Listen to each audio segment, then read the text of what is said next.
Ask the animals what they think. Let them teach you. Listen, the birds will tell you what's going on. Put your ear to the earth. Learn the basics. The fish in the ocean will tell you their stories. Did you know that's in the Bible? It's from Job 12:7-9. That was the message. I didn't know that was in the Bible till sometime in 2019 when I just started discerning and working towards a call to plant a new kind of church. So I thought, initially the call was to a place, a sacred, holy ground of my local near and dear camp and retreat ministry center. And then the ideas started to flow. We could meet outdoors. We could garner people who love the environment and care about protecting it. And so as we amassed a team of others interested in this way of being church together, we discovered there's in fact an entire wild church network, which was a great relief to know. There are other people engaging faith in the outdoors and connecting with our more than human neighbors. So we started the work. We started laying the foundation, coming up with all those things you need when you're starting a new organization, your mission statement, your vision statement. We workshopped our name a little bit, came up with a slogan, and then we were working on our core values. We really wanted to know who we were as a community before we even figured out what it was going to look like or what we were going to do. So we had a great group and the big pad of white paper, and we're throwing out words of what we want to project to the world. So we're a bunch of inclusive Christians and of course, or progressive Christians. So of course, the first thing on the list was we want to be inclusive. And I said, well, this whole thing just felt so spirit-led. So let's keep that on the list. And then of course, our uniting factor here is that we love and care about the environment. We got to be ecological in all we do. We want to be service-minded, putting the work that we do above even worship. And we want it to be margin-centered, bringing the experiences and voices of marginalized people to the center of our focus. And then someone said, well, we want to be not the patriarchy. Yes, I knew I had found the right people. And then, but okay, so what is that? We can't put not the patriarchy on the website, what's that in the positive? And this was the moment in retrospect, now that I had left the traditional church, and when I dip my toe back into the traditional church, I see this is where we learned our first big lesson. Because as progressive Christians, we spend so much time saying and trying to prove who we are not. We are not those hateful, hurtful Christians that you see on TV. But do we know who we are? Can we say it in the positive? Does the world know who we are? So in some conversation, we figured out, well, okay, not the patriarchy. That's not the matriarchy, right? We don't just want one small group of people running everything. We landed finally on the word of communal. We want to be communal in how we live and function as a community. And then I asked, have any of us ever actually experienced a truly communal community, a workplace or a classroom or a church? Does such a place exist in our world today? Is there anywhere untouched by the patriarchy? All of our systems, healthcare, education, economy, the church, have all been run by the patriarchy for hundreds of years.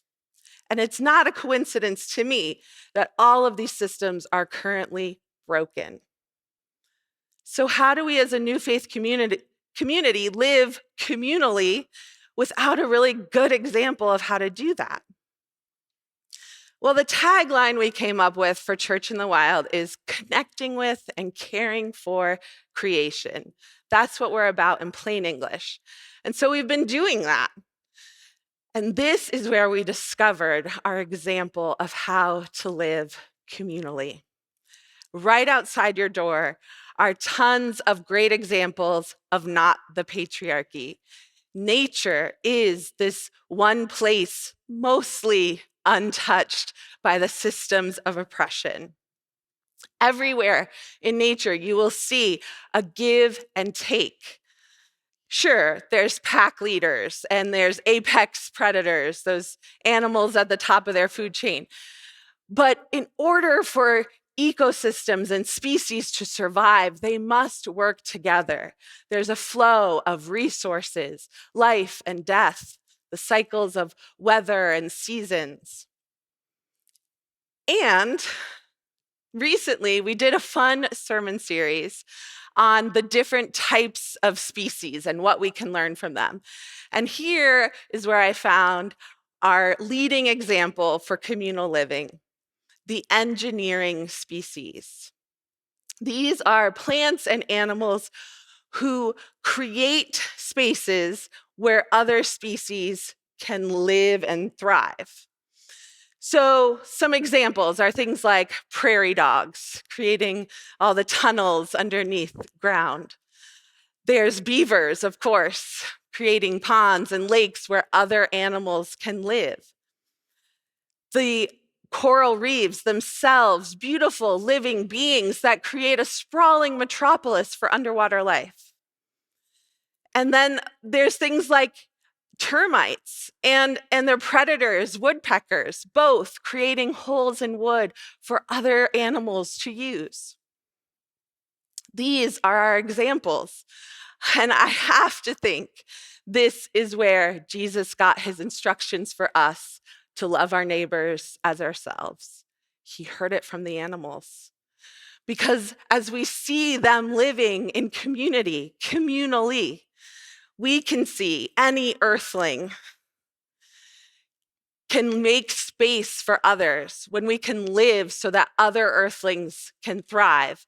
That is communal living, and that is a vision of the Creator's way, the kingdom.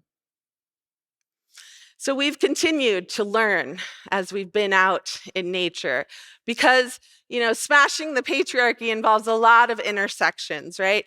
And when I use the patriarchy, I call on bell hooks' definition, the imperialist, white supremacist, capitalist patriarchy. That is what we're working against.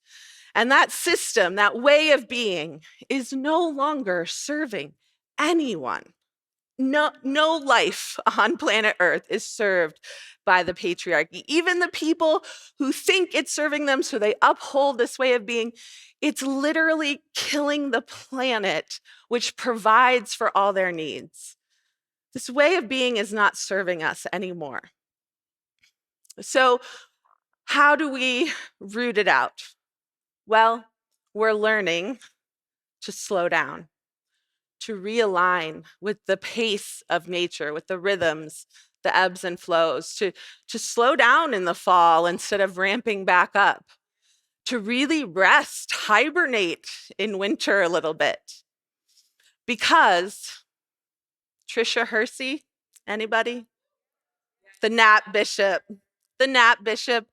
founder of the Nat Ministry, she tells us we cannot imagine new, inventive ways of being from an exhaustive state.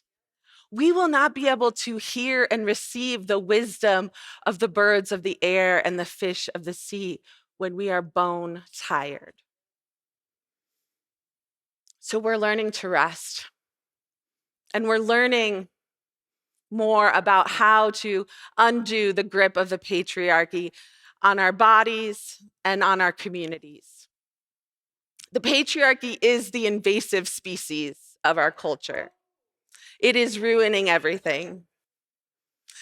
And the ways we have learned to start to dig it out are to do as Job instructs, to sit and listen to the birds, to know who we are, not just who we aren't, to look to the animals to teach us how to live communally, to live for one another and for them. And probably most importantly, we're learning to slow down and to rest. Hey, we're apex predators ourselves. Rest is our right. And rest itself undoes that grip of the patriarchy on our bodies and souls. So, to that end, and to end, I want to leave you with the deep peace blessing from the Celtic tradition that we share at the end of each worship service together. And my hope and prayer is that any earthling that might hear or receive these sound waves would be blessed with the deep peace of rest for your souls. Deep peace of running wave to you. Deep peace of flowing air to you. Deep peace of the quiet earth to you. Deep peace of the shining stars to you. Deep peace of the source of peace to you. Thank you.